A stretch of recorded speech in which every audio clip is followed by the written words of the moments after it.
The single most important function of leadership is to teach. The single most important function of leadership is to teach. You heard me say this morning that the single most important function of sales is to teach.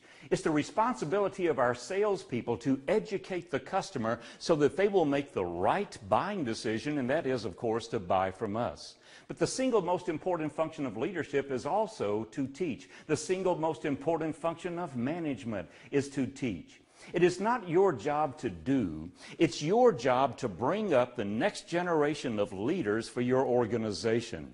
As division presidents, as other leaders in this organization, you have the responsibility of raising up the next set of leaders. So what I'd like to talk to you about today are some ideas that you can use maybe to refine your leadership skills, but more importantly, be able to train other leaders, to bring other leaders up.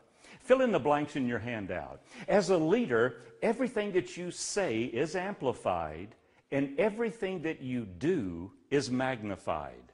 As a leader, everything that you say is amplified, and everything that you do is magnified.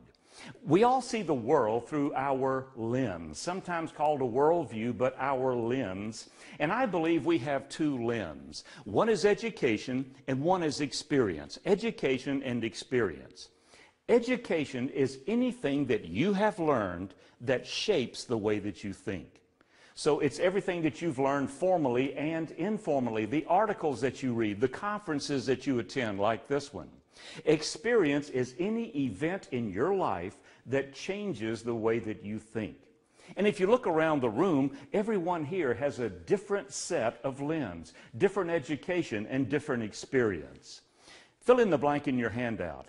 My people will live up to or down to, fill in the blanks, my people will live up to or down to their perception of my expectations. Their perception of my expectations. They cannot live up to your expectations. They can only live up to what they believe or understand your expectations to be. And remember, we all see the world through a different set of lens, so I must understand my employees, my subordinates' lens in order to know how to communicate to them. Well, how do we go about doing that? There is a process called triangulation, and I think this is something that will not only help you better understand what makes you an effective leader, but will also help you develop more leaders in your organization. Let's talk about triangulation.